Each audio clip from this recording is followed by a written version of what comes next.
El cierre de esta última semana de mayo trajo noticias en la escena nacional e internacional de Venezuela, que por decirlo menos, no fueron recibidas por la dictadura como buenas nuevas, sino como dagas que rondan la yugular de Nicolás Maduro y los capos del régimen.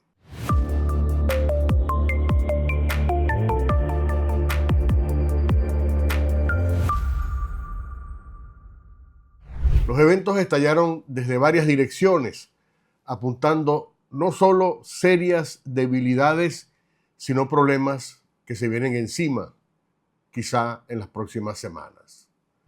El primer gran golpe, que se suponía que debía ser un gran triunfo, fue el fiasco de las elecciones regionales y legislativas del pasado 25 de mayo. Como lo dijo María Corina Machado, los comicios del domingo pasado fueron una derrota monumental para Maduro.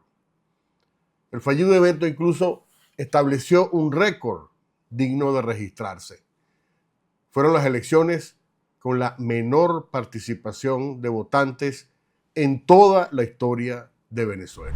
El Consejo Nacional Electoral, controlado por la dictadura, dijo que la participación había sido del 43%, pero nadie, absolutamente nadie, se creyó este cuento. La votación real se ubicó entre 12 y 14%. Incluso la muy seria revista The Economist, El Economista, reportó lo siguiente: la participación electoral fue lamentable. Los colegios electorales estaban desiertos. Pero aún peor para el régimen, María Corina armó una operación para asegurarse de documentar cómo el 88% de los venezolanos, incluyendo desde luego empleados públicos que viven de las obras que les da el chavismo, le dejaron el pelero a Maduro y Diosdado. La operación de María Corina logró colectar unas 10.000 fotografías y videos tomados en los centros de votación a lo largo de todo el país para mostrar con pruebas lo que de todas formas ya todo el mundo sabía. Como era de esperarse, Maduro celebró la supuesta victoria diciendo: hoy hemos mostrado la fortaleza del chavismo. En eso no se equivocó. Definitivamente las desoladas elecciones mostraron cuán pequeña es esta fortaleza del chavismo y cómo está a un paso de la extinción política, igual que el régimen. El fiasco electoral no logró el principal objetivo de darle a la dictadura suficiente legitimidad dentro y fuera de Venezuela, ni siquiera entre sus más cercanos aliados en el continente. Los reportes de una amplia mayoría de medios internacionales destacaron el carácter fraudulento de la consulta. Fue un fracaso para Maduro, pero sobre todo para el ministro de Elecciones del régimen, el cínico Jorge Rodríguez, que esta semana que concluye recibió no uno, sino dos certeros golpes en el cogote, como se dice en Venezuela. El segundo golpe de Rodríguez, el primero la elección, fallida. El segundo fue otra de las más importantes noticias que el régimen recibió como una noticia de mal agüero: la suspensión efectiva de la licencia norteamericana que permitía a una docena de empresas petroleras internacionales, entre ellas Chevron, producir y exportar petróleo venezolano. ¿Por qué la suspensión de la licencia de Chevron fue un golpe para Jorge Rodríguez?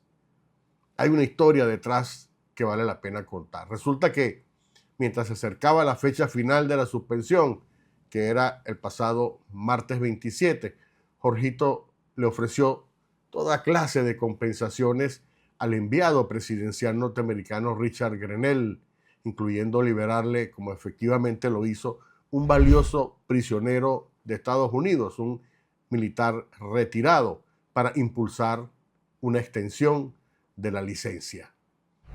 Cuentan las fuentes que Jorgito buscaba un solo objetivo con esta concesión: lograr no solo la extensión de la licencia de Chevron, sino al mismo tiempo burlarse del secretario de Estado Marco Rubio, a quien odia con amanerada obsesión.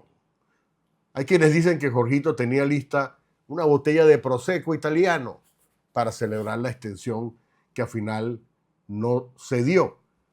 Él pretendía aparecer luego sonriente públicamente para darse el gusto de haberle propinado una derrota al archienemigo del régimen, Marco Rubio. Pero ni Jorgito ni Grenell contaban con la astucia de Marco Rubio, quien ahora es un poderoso protegido de Trump en toda la administración y echó por el suelo las negociaciones secretas de Jorgito y Grenell. Es decir, es la historia del humillador que terminó humillado. Lo cierto es que al final de esta historia la licencia fue revocada con un impacto que al régimen no se esperaba que ocurriera tan pronto. Un cogotazo que le costará al régimen unos 8.000 millones de dólares anuales, según cálculos de economistas independientes en Venezuela. La suspensión de las licencias petroleras para Venezuela, desde luego, va mucho más allá de las licencias en sí mismas. Implica, y esto es muy importante, el triunfo y el predominio de la llamada ala dura de la Casa Blanca, encabezada, por supuesto, por Marco Rubio, que busca ni más ni menos una política de cambio de régimen en Venezuela. En otras palabras, la expulsión de Maduro del poder. Esa ala dura exhibió el esplendor de su influencia con la presentación en la oficina del secretario de Estado de los 5 rehenes de la embajada argentina en Caracas como un triunfo que fundamentalmente significó una humillación para el hombre encargado de la seguridad de la dictadura, Diosdado Cabello. Pero las derrotas de Nicolás Maduro, Jorge Rodríguez y Diosdado Cabello fueron condimentadas por un informe confidencial dado a conocer el miércoles, que reveló cómo las agencias federales de Estados Unidos están viendo las amenazas de la dictadura para Nicolás Maduro, con todas las implicaciones del caso. Veamos aquí algunas de las pildoritas de este informe elaborado por los analistas del FBI con información, datos suministrados por decenas de agentes e informantes en toda la región. Una de ellas dijo: las decisiones estratégicas sobre el uso del Tren de Aragua por parte del régimen pasa por las manos de Maduro. Otra afirmación indicó que agentes cubanos y sirios que trabajan para la vicepresidenta del régimen, Delcy Rodríguez, formaron parte del plan para exportar criminales del Tren de Aragua a Estados Unidos, Chile y Perú. Y también indicó que Diosdado Cabello trabajó con el Tren de Aragua en coordinación con el cartel mexicano Jalisco Nueva Generación para planificar, entrenar, dirigir y conducir ataques violentos en la región. ¿Por qué este informe del FBI es importante? Porque necesariamente implica acciones para neutralizar estas amenazas que vienen de la dictadura de Maduro por parte no solo del FBI, sino de todas las agencias de inteligencia de Estados Unidos. Una noticia que tampoco es muy buena para la dictadura. Pero la amenaza latente no vino esta semana únicamente de la poderosa Agencia de Investigación Federal norteamericana, que tiene más tentáculos y operadores que 1000 pulpos.